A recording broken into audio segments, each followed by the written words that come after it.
alaikum bandiraɓe hettiyankoɓe ɓiyankoɓe ayaw Piindi TV bisimilla moon e ruɓɓindu jayndeli moon ɗon weltare min dañte kala saaha huccidde moon noon kadi min dañiri weltare oɗo subaka talata hannde kuyiɗon yo Allah waɗanin jaam goto fof salminama yinde ko noon manama e jettode serenɓe min jettaki e laal gotol calminama juurama berta juuɗe ñaaga duwaw yuppa e Sénégal e aduna foof mboɗo sowa holluden caggal jaam duumo e nder leydi meɗen Sénégal e aduna o foof ɗum noon hettiyankoɓe yeeɓiyankoɓe ne jeeya ko ɓiiri tengtude hannde e oɗo subaka talata hannde ko ganduɗa woni liggeyaji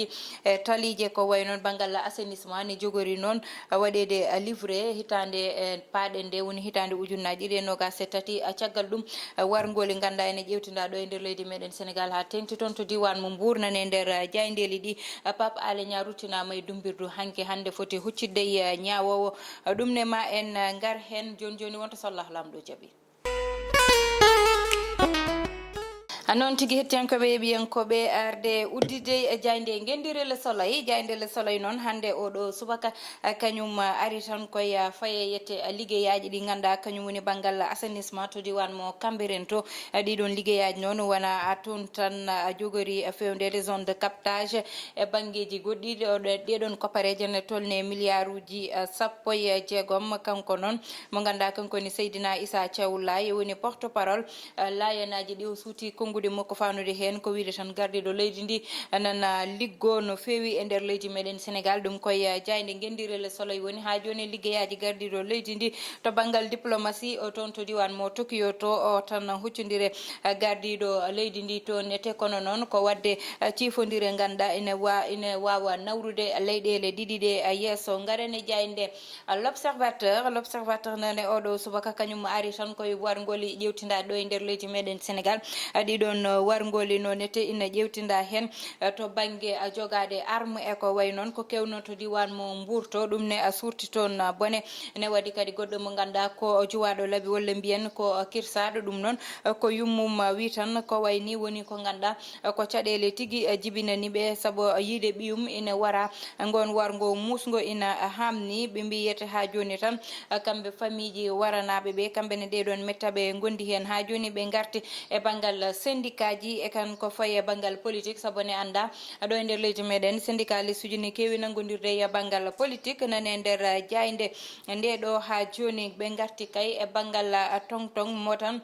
copareje leydi meɗen watte ha tengti copareje ɗe ganduɗa kañum woni copareje covid-19 garen ha joni jayde vox populi kañum noon ari tan koye Pape Alé Niang ɓe mbi hanki fawama kadi jungo ɗum ɗon noon ɓe mbi tan ko kanko procureur o wi ko mataw hakkude ndewo yaltinde o tan haalde oɗo mo ganduɗa kanko woni Mola Morgan te ko kaɗanoɗo ɗum mataw ko ɗum saabi mo ruttinede toon to dumbirdu to yete ha joni tan e jayde nde ɗe ganduɗa kañum woni jayde les échos kamɓene ɓe garti kay eko Pape Alé Niang nanga ko ɓe mbi Pape Alé Niang kay en ruttinama to dumbirdu to yete woɗɓe ɓe ganduɗa cuuti kongude mumen woni Mimi Touré Guy Marius Sagna saabu ɓe jiiɗi ko gardiɗo jagode ruttito toon to suudu sarɗiji leydi meɗen ɓe mbi kay ɓeɓe ganduɗa ko kamɓe goni sukaɓe ɗiɗo warodirɓe ɗum noon mataw tan ko hakkude debbati gorkati gueɗe ɗi ganduɗa welani nande noppi ko ɗum noon mataw waɗi tourné au drame woni tan koko wattidi e wargo garen ha joni jayde quotidien le quotidien jayde quotidien noon ɓe mbi tan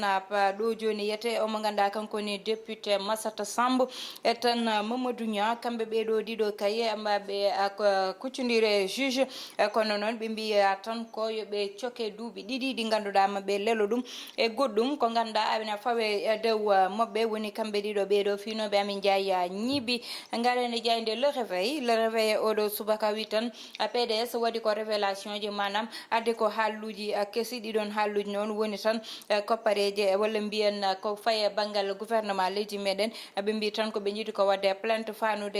moɓɓe saabi ɗum ko koppareje ganduɗa rewnaka e lawol ɓe mbi gardiɗo leydi ndi kay ko kañum tigui waɗi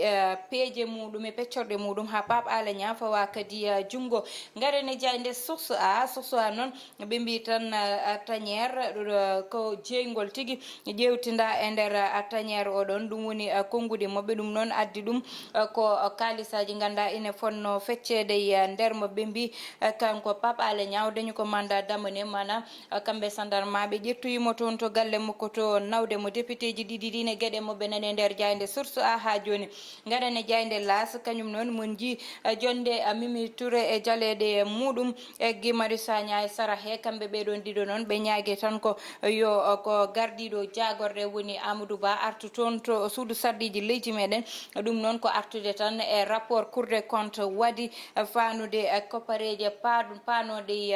ko ganduɗa kañum woni covid 19 to ɗeɗon koppareje natani to foti nadde to ha joni e jayde las ɓe garti kay e darde gardiɗo leydi ndi e gardiɗo Japon e hakkude mabɓe kamɓe ɗiɗo e jewte ganduɗa ɓe dañi ɗum ɓe mbi kay député ɗiɗi ɗi ɓe mbiya ko yoɓe cokke duuɓi ɗiɗi ɗi ganduɗa aɓe lelo ɗum e dumbirɗu garene jayde tribune noon oɗo subaka ari tan ko wiide Abdoulaye Diouf Sarr e Hemes Ngom kamɓe ɗiɗo ɓeɗo kay koɓe ganduɗa ɓe innitama no fewi e banggal Cour des comptes rapport mo Cour des comptes e koppareje ganduɗa ɓe ñaami ɗum kono kadi goɗɗum woni tan koɓe mbaɗano gonflé wi e banggal rafi o wiide yimɓe naggam dafama te ɗum ɗon foof ko konguɗi ɗi ganduɗa wodano saabu ko ɓe mbi ko rapport aji ɗi ganduɗa fawano ke lawol ɗum woni kay ko ganduɗa yete enquête yaltini ɗum ɓe mbi Papa Alé Niang kay ruttinamayi dumbirdu ɗum kay woni konguɗi mabɓe ɓe mbi Babacar Justin Mbengue kañum kay wokkiti jeygol e dow Bassirou Diomaye Faye garene jayde direct news ɓe mbi dajo kay kanko ɗo joni ko lawƴuɗo hoore makko hawo laaɓi o nanni heddiɓe o woppiɗi ɗumen tundi ɗum ko ministère de la culture e tan communication kamɓe ɓeɗon noon e rapport mo Cour des comptes o koɓe innitaɓe hen no fewi kono noon dajo wi kanko o meeɗa tottude ko ganduɗa ete ko koppareje wona hen yimɓe kala ko totti wonɗo rewi kono kadi tottoneɓe koppareje ɓeɗon tottono ɗum ko e tan manifestation dañnoɗo ko ganduɗa kañum woni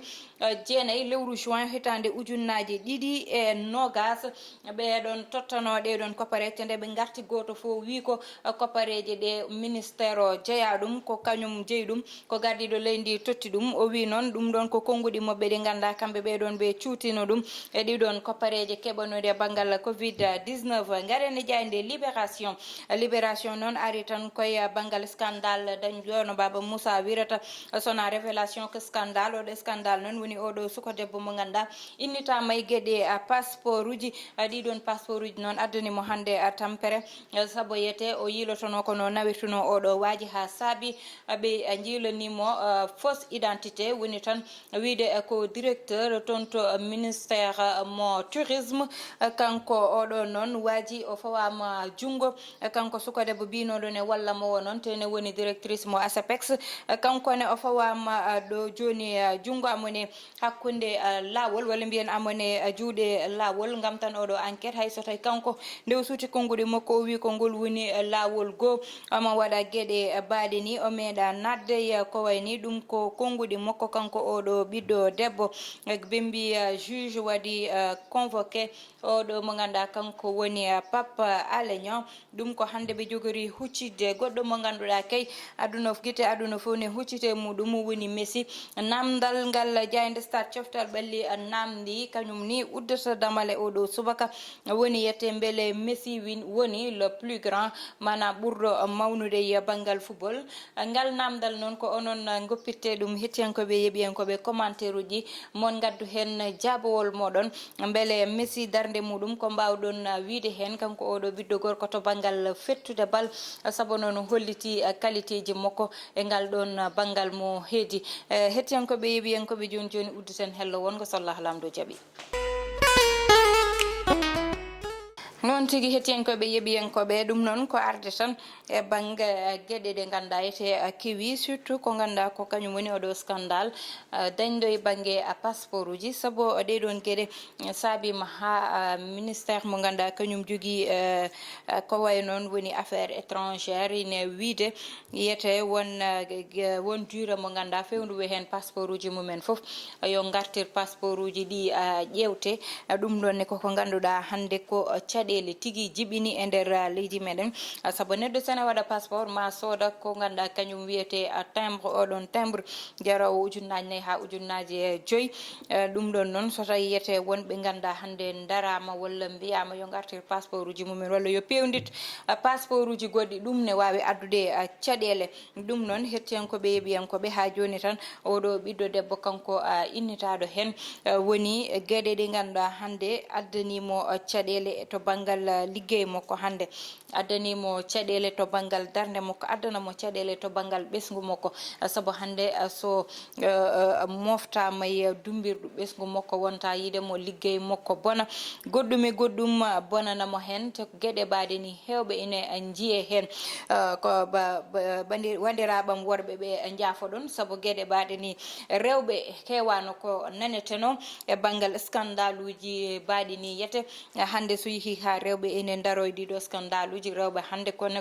kadi poti ƴewtade darde mumen saabu wonko ganduɗa debbo heƴani hen saabu debbo ko kañum ne hata sukaɓe debbo ko kañum woni galle debbo ko kañum woni société debbo woni foof wadde so rewɓe jeehi hande hane naata e scandale uji baɗi ni yo rewɓe ƴewto koye mumen saabu oto joɗɗo jarani ɗum appartement joɗɗo jarani ɗum galle joɗɗo jarani ɗum saabu ko ganduɗa so yaltoyi janggo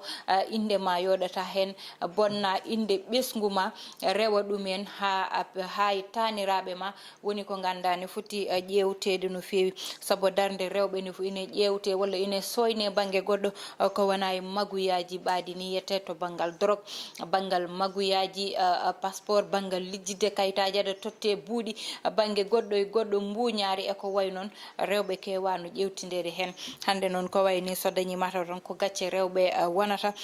kono noon goto fo e aduna mum e ko ganduɗa ene foti yande e muɗum yo Allah dandu en tan e gueɗe baɗe ni ɗum noon banggue goɗɗo o woni yette ko fayi ɓe ganduɗa ko banggal debbati gorkati ha wargo dañi hen saaha foof ko wayni kadi ina ƴewtide goɗɗo mo ganduɗa hirsama to diwan mo Mbour kadi woni dal gueɗe ɗe ganduɗa hande a jottaɗo namno koye holon Sénégal golɗen holon société gonɗen ko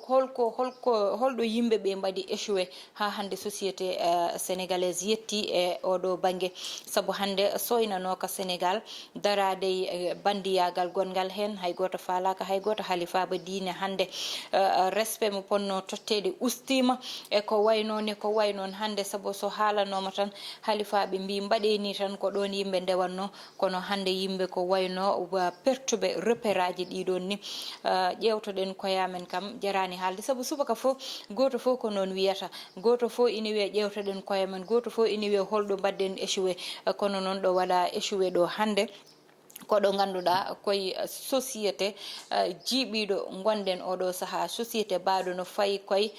bonde ni walla mbiyen boni ha paari ko wawi hen wonde fo yo Allah dandu en dandana en ɓesguli meɗen fawana en e lawol hettiyankoɓe yeeɓiyankoɓe ko ɗo tigui guddeten ruɓɓindu jayndeli meɗen tuttude wonade gongol so Allahu lamdo jaaɓi bani mon debba Aissata Ndiaye wonno heɗano en e banggal caméra o ko Ali Fall kanko kadi heedi e banggue technique yo Allah waɗanen jaame kisal ha gongol so Allahu lamdo jaaɓi